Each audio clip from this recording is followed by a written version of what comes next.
Selanjutnya nih pertanyaan, wah enak paling enak bagian nanya satu sama ya.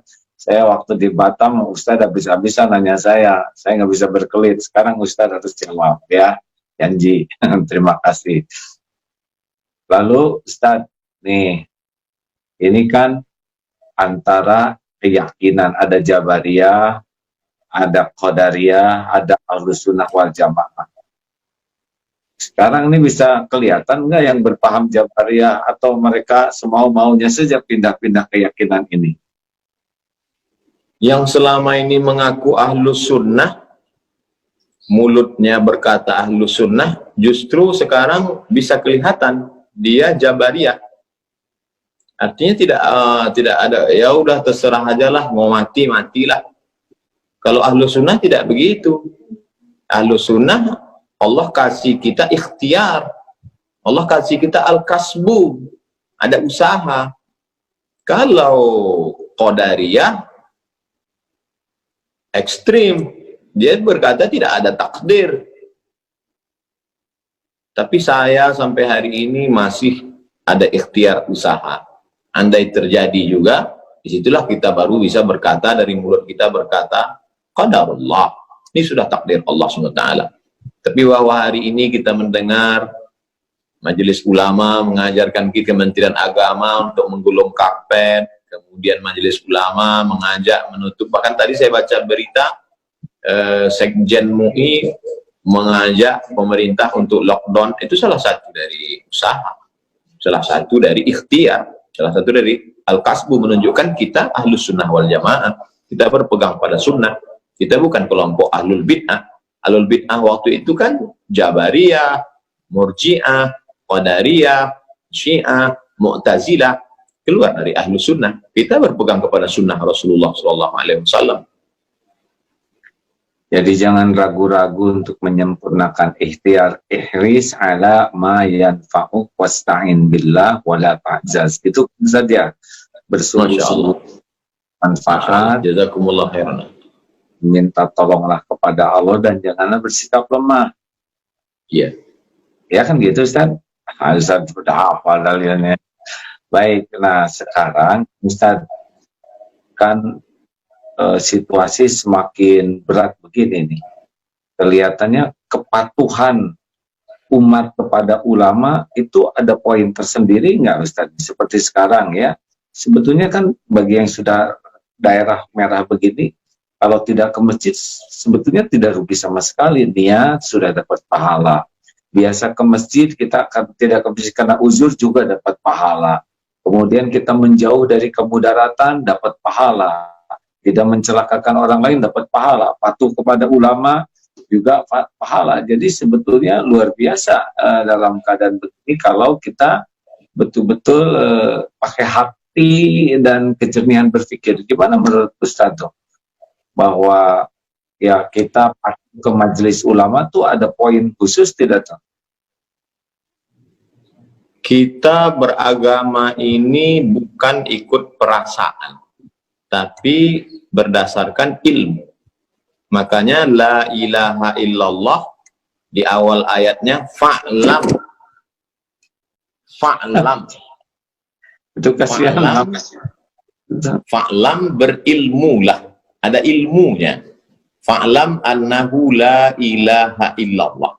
Berilmu tentang la ilaha illallah. Makanya tadi saya tunjukkan kitab 50 sifat.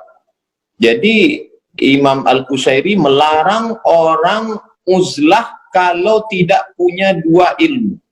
Ilmu akidah, ilmu fikih. Kalau hanya modal nekat uzlah, nanti di tempat uzlahnya dia tidak selamat dari godaan setan. Bisa-bisa keluar bukan menjadi orang bersih hati, malah jadi dukun. Jadi kalau nggak punya akidah yang benar, tidak punya fikih yang benar, uzlah hasilnya jadi dukun ya. Nah sekarang ini banyak orang modal perasaan. Perasaan saya nggak enak karena meninggalkan masjid. Perasaan saya nggak enak karena nggak sholat Jumat. Loh, kalau cuman modal perasaan, itu orang yang biasa wudhu pakai air, disuruh tayamum, itu perasaannya sholatnya nggak sah. Orang yang terus sholat 4 rakaat zuhur, pertama kali kosor, itu banyak kita alami ketika bawa jamaah umroh. Wah, nggak enak kosor ini, rasa nggak sholat. Ini pakai perasaan. Iya, iya, iya. Jadi harus pakai ilmu, bukan pakai perasaan ya. Baik, Ustaz. Jangan marah sama saya, Ustaz. Ya. Kami memang gaya bicaranya begitu di Sumatera, karena banyak gunung, angin kencang. Baik, alhamdulillah. Nah, saudara-saudaraku sekalian, para pendengar ini senang sekali ini ya, dengan Ustaz Abdul Somad bisa dapat banyak ilmu.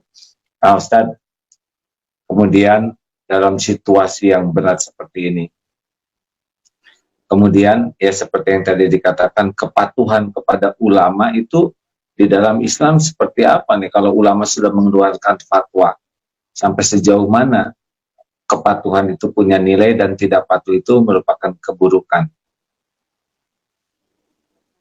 Ati Allah, ta'ala kepada Allah, wa ati'ur Rasul, ta'ala kepada Rasulullah SAW, wa ulil amri. Dalam tafsir ulil amri itu, di antara ulil amri adalah ulama. Lalu kemudian dalil yang kedua, Nabi SAW tidak meninggalkan dinar dan dirham. Nabi tidak meninggalkan istana kursi emas. Yang ditinggalkan Nabi adalah al-ulama warasatul anbiya. Ulama pewaris para nabi. Jadi kalau seandainya kita hidup di zaman Nabi, kita ikut Nabi Musa. Ikut zaman Nabi, ikut Nabi Isa, ikut zaman Nabi, Khatamul Anbiya, ikut Nabi Muhammad SAW. Sekarang Nabi sudah meninggal. Yang kita ikut siapa? Pewaris para Nabi. Siapa? Ulama. Jadi dua saja. Kita ulama berijtihad, atau kita orang awam ngikut ulama. Saya bukan ulama. Saya orang awam. Saya cuma suka baca buku-buku ulama dan mendekatkan diri pada ulama, maka saya ikuti fatwa ulama, fatwa tuan-tuan guru, fatwa Majelis Ulama Indonesia, karena saya merasa diri saya bukan ulama. Jadi kalau ada di antara masyarakat mengatakan, ini nggak benar nih MUI, berarti dia ulama di atas MUI.